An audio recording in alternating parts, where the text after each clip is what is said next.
1. This story is my sister's.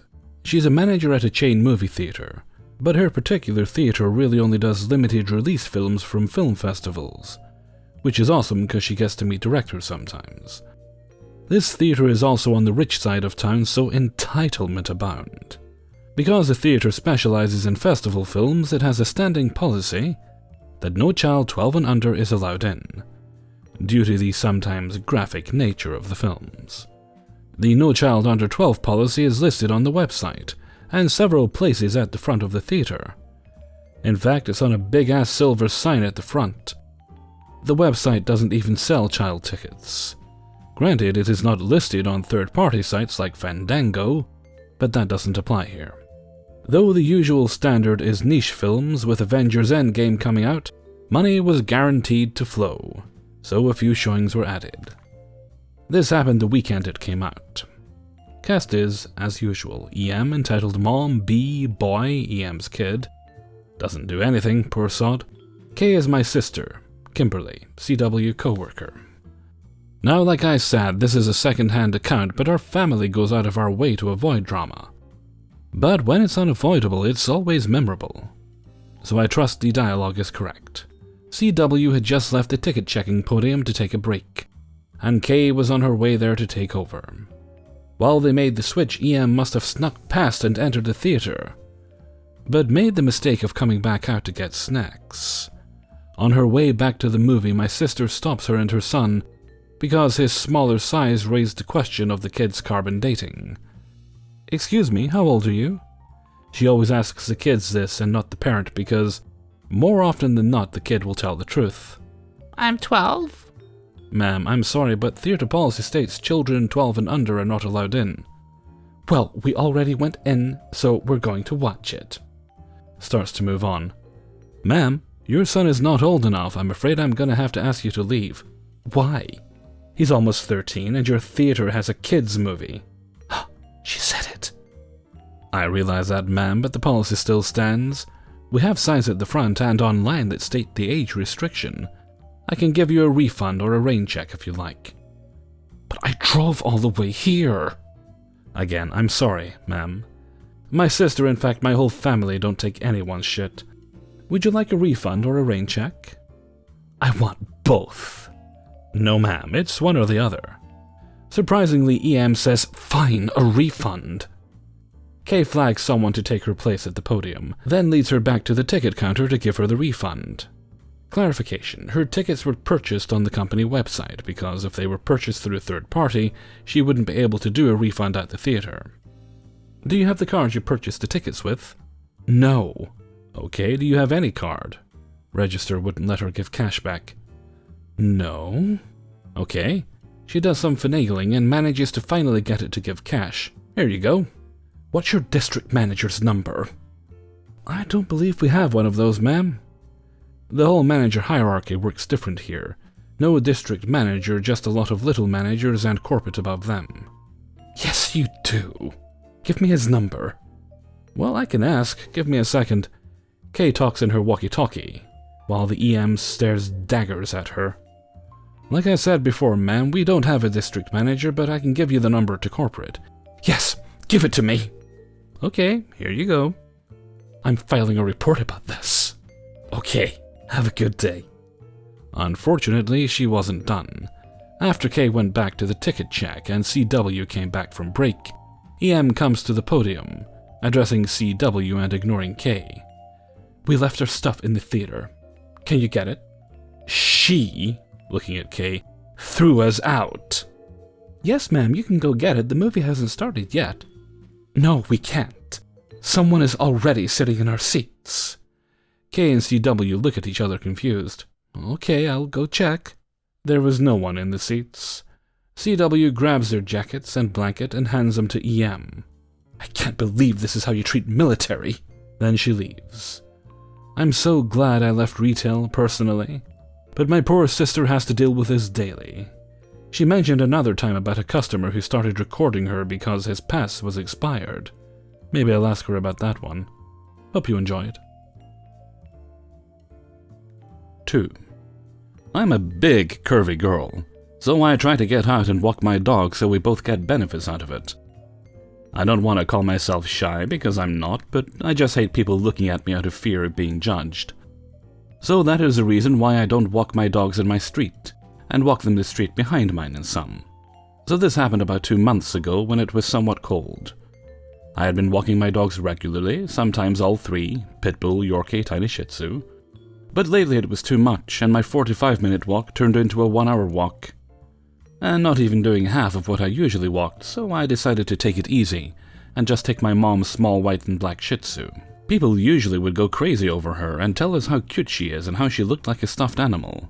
So 30 minutes into, and I see this little girl playing outside with shorts and no sweater, and I thought how it wasn't so cold, but kind of irresponsible of her parents to let her be outside like that. As I'm getting close to the house, I see the girl look at my dog, and her face brightens up and waits for us to pass by. Perrito! Papi. This conversation was in Spanish, but we'll just translate it here. Oh my gosh, she's so cute. What's her name? Oh, thank you. Her name is Luna. She then sat, and Luna started getting on top of her and giving her love since she's such a good girl. A few seconds into this, and I see the soon-to-be entitled parent walking up to us with a huge smile. Oh, don't bother this girl. No, it's fine. Luna loves kids anyways. Mom, look, she's so cute. I want one like this. Where are the other dogs? I guess she had seen me walk all of the dogs the days before. Oh, it's too stressful with all three, so I just decided to take her and have an easy day. She's really cute. Mom, look, she really likes me. Luna just kept being the amazing dog she is with the kid.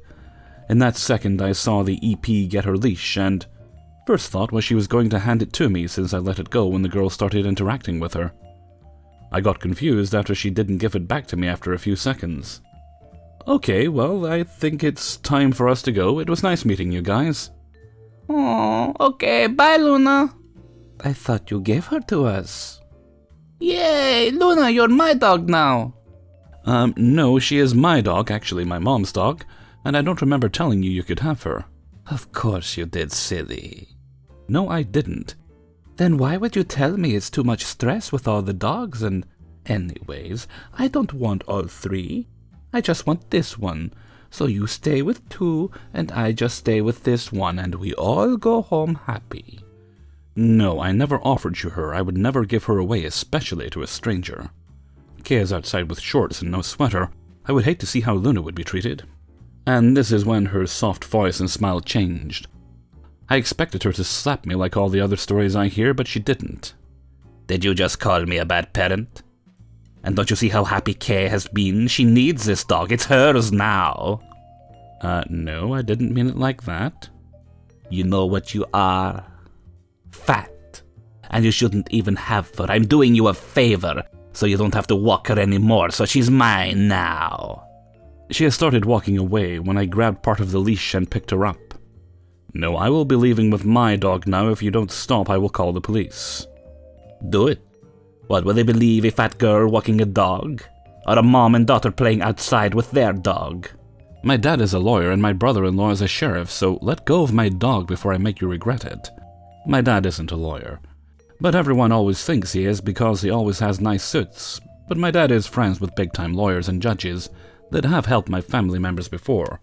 But my boyfriend's brother is a sheriff, so I wasn't lying there. In that second, I saw her stop, and I guess she got scared and believed me and let go of the leash. You can't prove anything. Picked up her daughter and went inside. On the way back home, I kept on thinking cool things I should have said when she was walking away. But in the moment, I was just relieved she didn't do anything to Luna. I decided not to tell my parents because I know they would want to make it a big deal, and, like I said, Dad would get his lawyer friends into this. So I just stayed quiet and stopped walking that deep into that street. 3. So I work as a mechanic at a family-owned, buy here, pay here, dealership in the middle of small-town USA. The pay isn't that great, but since the owner lets us work on our own cars after hours, among other nice perks, that more than makes up for it. So it isn't unusual to see one of us still in the shop after we've closed, changing our oil or brakes and whatnot. I was in the shop on a Saturday afternoon. We close at noon on Saturdays, doing some routine maintenance on my Camaro, and enjoying the nice weather when I get a visitor. The cast, me, Meet envelope EM entitled Mom, CK, Clueless Kid. EM pulls up with steam billowing out from under the hood of her Impala, and I can hear the engine making a loud knocking sound. She gets out and tries the front door. It's locked. However, I had the back garage door open for circulation, and she walked around and got in through the open door. Are you open? Honestly thought she had left. Huh? Oh good, you're open. My car just started smoking and it's been making a weird sound. Can you fix it? Sorry ma'am, we're closed. I'm just here fixing my car. However, we open it. What? What do you mean you're closed? Oh, no. You see, I have to get this fixed so CK and I can meet my husband. Yeah, we're closed, and open at 8 on Tuesday morning. Sorry, you'll just have to wait. Surely you can make an exception. I can't drive my car like this. You have to look at it. CK gets out of the car and starts knocking on the door asking for EM. She opens the garage door and lets him in. No, I don't have to. And you both need to leave because I'm leaving soon, and I have to lock up. No, we're not leaving until you look at our car. And who is your manager? The good idea fairy strikes and I smirk. Okay, sure. I'll take a look. EM has this smug look on her face thinking she's won. Boy, was she wrong. I sneakily unlock the door next to the garage door, and I close the garage door as EM is walking out with CK. To keep the cold air in, she doesn't question it. I walk up to her car. It's still running. The steam is turning to smoke. There's smoke coming out of the tailpipe, and the knocking sound is getting worse. I make exaggerated motions and sounds as I look at the dying automobile. Then I turned around. There you go. I looked at it. After picking her jaw up from the ground. What? No, that isn't what I meant. Look at it. I casually look over at it again, then look back at her. Okay, I've looked at it. No, that's not what I meant. You didn't even open the hood. Playing along as this is pure gold. Okay, sure. I pop open the hood and lift it up when I hear a loud bang come from the engine and it dies. Yep, she just threw a rod. Well then, you just threw a rod and you're not going anywhere soon. I close the hood and walk back over to her. She just has this completely shocked look on her face. Well, your engine is toast. Gonna need to replace it. Hope you have roadside assistance. I start walking back to go inside when she spins me around by my shoulder and screams, "What did you do? You broke my car! Now fix it! Or buy me another one!" Ma'am, this car was done when you drove it in. I did nothing but what you instructed me to do. Now I'm going home. The diagnosis fee is usually $50, but I'll waive that for now. Come back Tuesday morning. CK walks up to EM and asks, Mommy, are we meeting Daddy for dinner? Sorry, honey, it seems we won't because that jackass is being selfish and mean. CK breaks down and starts wailing in despair, and then charges at me trying to knock me down or something. He's only like 6, but I wasn't expecting that. At all. I quickly ducked in the door I had unlocked and locked it behind me, and he slams face first into the door. As she's doting on him, I close and lock the back garage door and start packing my stuff up to go home, all while she's banging on the front door. I grab the back garage door opener and leave, and she chases after me in the parking lot, throwing garbage at my car. I think nothing of it. Out of curiosity, I drive past work the next day and her car is gone. Less to explain to the boss. Fast forward to Tuesday morning. I show up for work. And who else but EM is sitting there waiting for us to open? Joy. Well, she goes on a tirade to my supervisor that I broke her car and left her there. I give my side of the story while she calls me a liar.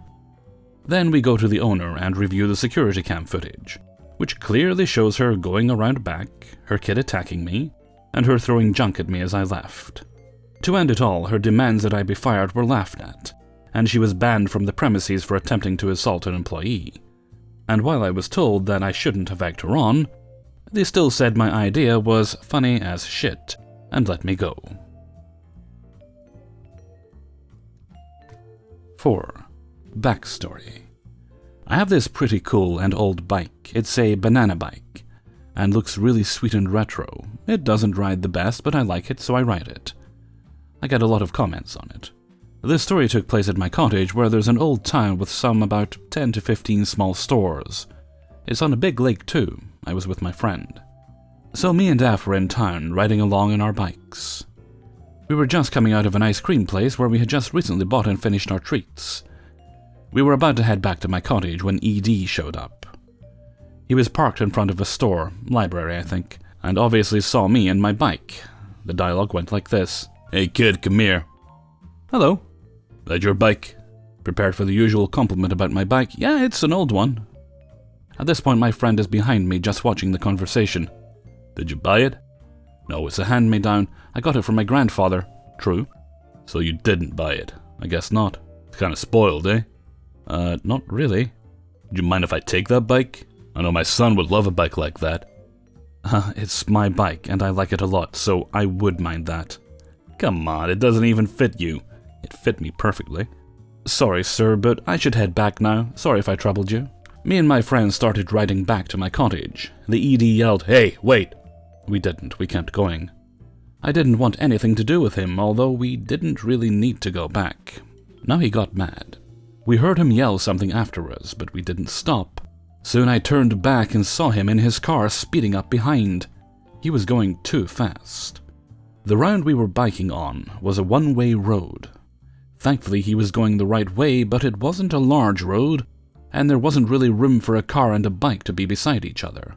And here's where the part about the lake comes in. The road was a bridge going over the water.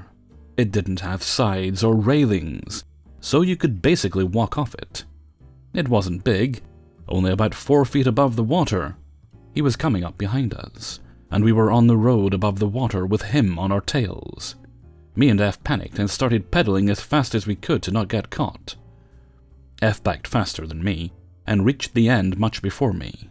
I didn't. He was about a meter behind me, and there was still about 12 yards left of the road. F had a head start so he could reach the end. He honked really loud, and he sounded right behind me, so I swerved to the right. And fell into the water. I jumped off my bike just before I fell. I more jumped. So I fell in with just my helmet on. My beloved bike didn't fall, which was unlikely. The man stopped just as I fell in, but he would have hit me. He almost did. Thank God I was a good swimmer, and thank God the water was only about 4 feet deep. I swam to the side crying. I was scared and in shock. A lot of people saw, and many were coming to help. My friend was stuck on the other side, so he gave me moral support, asked if I was okay, you know? The man came out of his car, not at all forgiving. I didn't look at him. Some kind strangers helped me, asked if I was okay, where my parents were. I told one of them my parents' number, and he called them. The man got in an argument with the people helping me. I don't really know what he said. Probably it was an accident, clearly not. Anyways, my parents come, yelled furiously at the man. He was still there. Someone had called the cops, and the cops were about to arrive, so the people there made sure the man didn't leave. I dried myself off. It was a hot summer day, thankfully, because the water can be really cold. Stuff happened. I'm pretty sure he got arrested. At least I saw him being put in the back of a police car. I didn't see handcuffs, but I also didn't see his hands. So I'm not sure about that one. In the end, he was just a dumb EP. I'm not sure if he would have actually hit me, but it was plenty scary enough.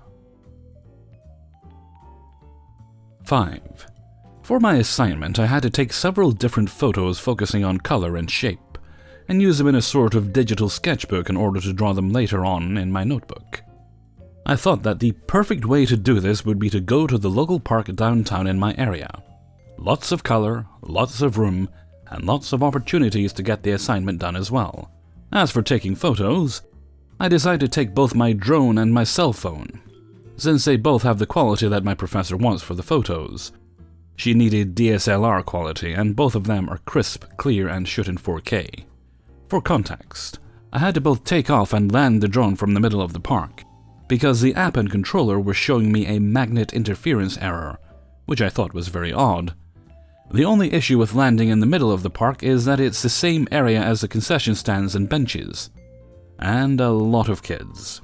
Thankfully, I was able to take off perfectly from the spot, but had to bring my drone back as I forgot to take off the clear lens cover. Adds a weird flair to it sometimes. So I decided to bring it back home automatically, which makes the controller start beeping.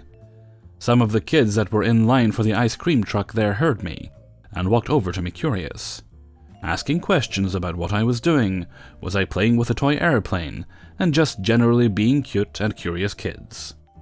The drone is close to the home spot now and starts landing, but I cancel it so I don't accidentally hit any of the kids, and just let it hover there until they all leave from around me. As I start back landing, one of the kids runs up to me, almost scaring me, but he wasn't close enough for me to feel the need to cancel the landing. Cool. Is that a toy plane? Kinda, it's not a toy though. What are you doing? Landing it, I'm using it for my homework. Homework? Yeah, I'm in college. By this time the drone is fully landed and I take off the lens cover and start up the takeoff process. Let it update the GPS, etc. As soon as I take off, I backed up a bit and so did he, thankfully. He yells out, "Cool!" and then walks off. After that, the drone is now about 150 feet in the air and about 300 or so feet away from me. The kid comes back with his mom, who is holding a toddler, and taps me on my shoulder. Excuse me, sir. Yeah? That's a cool little toy you have there, but I don't think you should play with it around all these kids. Yeah, I'm sorry about that. It wouldn't let me take off from my normal spot. Then gave me errors. Oh, and it's not a toy, really. Yes, it is. That's a controller you have in your hand. That's like a $10 airplane or something. Here's the thing, though. My drone isn't a $10 toy, but is a $1,200 DJI Mavic Pro Platinum. A sort of high-quality drone that is used a lot in photography. Not only that, but I have the drone registered with the FAA under Part 107, so this thing is very far from being a child's toy. I pointed out to her that it's not a toy again and is well over $1,000, big mistake, and she seemed to get angry from that. Stop lying. Like someone like you can afford something like that. Like me, a college student. I knew she was being racist, but I decided to just ignore that. Just let my kid play with it for a bit, he won't hurt anything. Sorry, but no, this is not a toy. I'm out here using it for a homework assignment, and I cannot risk having you or him crash into anything. Also, shouldn't you be teaching your kid to not run up to a random adult? For context, I don't look like a child. 21 years old, full beard, large size. At this point, they both just sit down, and the kid is still looking at me, smiling. I decided to land the drone and pick it up. Fold it up and start heading to my bag to put it up and leave. Well? I wave and ignore the EP. See you, kid. The kid was genuinely sweet and curious. I just hope that he doesn't learn to be like his entitled and possibly racist mother. Not the most exciting story, yeah, but something I think worth sharing. Hey everybody, Hellfreezer here, and thank you very much for listening to the Impractical Proudness of Parents, number 7. And thank you very much to everybody who allowed me to use their stories in this video. I've had a rare period of silence recording. Got most of it done last night before I went to bed, but I had to finish off about 5 today, just wrapped up.